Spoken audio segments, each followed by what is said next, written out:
Hi! Another click, another lesson to learn. Ngayong araw na ito ay aaralin naman natin ang letter L. L, L, L. Ang tunog niya ay L. Okay. Sana yung nasa picture? Lion. Lion, right? Okay, so paano ba sasabihin ang tunog ng letter L? What is the sound of letter L? Again, the sound of letter L is Tingnan natin ang kanyang word example ay leg. Leg. Mapapansin natin na ang ating dila ay aakyat sa taas pag sinabi natin ang leg. Leg kasi meron siyang tunog ng o kaya L. Another example is lap, leaf, lock. Yan. So, meron lahat sila parehas na tunog na letter L. O kaya Sige, mag-practice tayo. In the picture, meron ditong sa lamp. Lamp. Lamp reads L reads Now, bibilugan natin ang mga letter na merong L na letter. Malaki at maliit na letter L. Let's encircle small letter L and big letter L. Ayan, ang galing-galing naman. So, meron tayong maliit at malaking letter L sa picture na nabilugan na natin. Okay, next. Lug. Lug reads L reads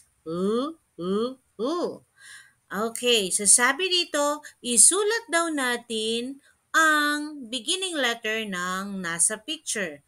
It's in the picture is lump. Lump reads Lime reads So paano natin tingnan natin? Isusulat ngayon natin ang na tunog letter L. Okay, ganyan. Very good. Okay, next. Okay, so ang nasa picture ay lime. Lime reads L reads Okay, so fill in the missing letter. Ano kaya ang nawawalang letter? Kantahin natin ang ABC. A, B, C, D, E, F, G, H, I, J, K, L. Ala, wala si L. Saan ang gagawin natin? Isusulat natin si L. M, N, O, P, Q, R, S, T, U, V, W, X, Y, Z. Ayan. So, tingnan natin. Yan. Nakasulat na ngayon si letter L. Next naman na gagawin natin ay ito. Imamatch natin ang big letter sa small letters. So, ang nasa picture ay lemon. Lemon reads L reads Okay. So, ang mga nandito na letters ay maliit at malaking letter. So, tingnan natin. Okay. So, tama ba ang ginawa ni teacher? Tama. Tama din ang ginawa ninyo. Diba? Okay. So, next, si letter A, nakamatch kay malaking letter A. Si letter S naman ay nakamatch kay letter S. At si letter L ay nakamatch kay Okay, so paano natin isulat si letter L? L reads Okay. This is the big letter L from top na tapos ipapatagilid na pa-right.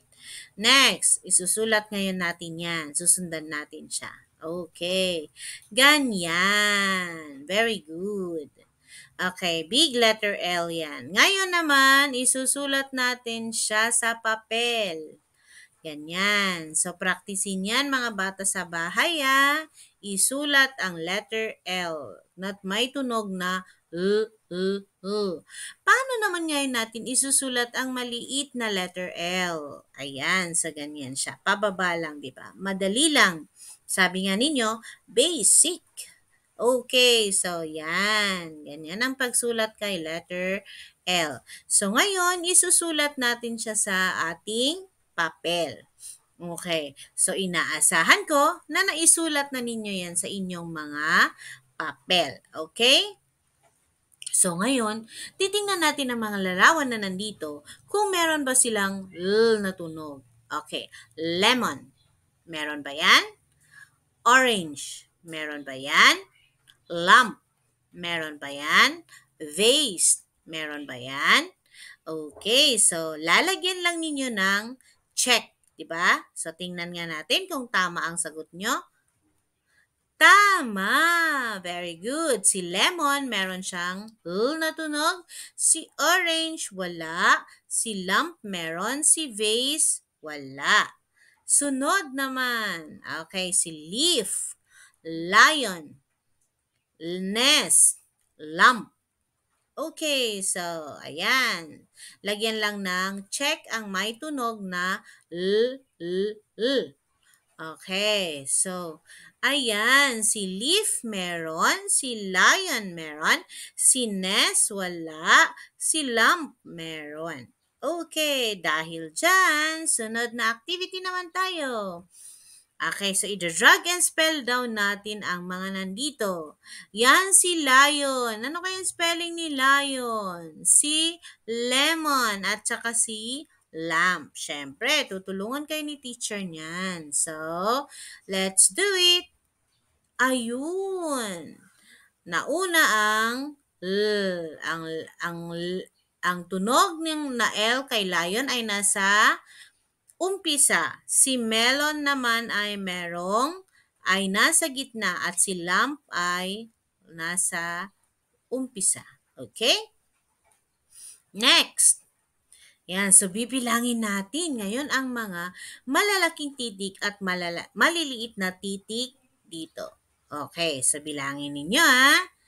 Yan, tama. Bilangin natin yan. So, 1, 2, 3, 4, 5, 6, 7, 8, 9, 10. Ayan. So, parehas na merong 10 maliit na letter L at 10 na malaking letter L. Very good. Tama yan. So, tingnan naman natin ang mga pictures na nandito. Ang mga may tunog na L. Okay, si lion, si leaf, si nest, si lump, si king, si lemon, si lump, si orange, si vase, at saka sino ba yun? Okay, so tingnan natin kung sino ang may mga tunog na L. Ayan sila. Ang mga nasa baba ay mga may tunog na L, L, L. O kaya tunog ni letter L. Okay, so good job, children. See you next time. Great. Bye.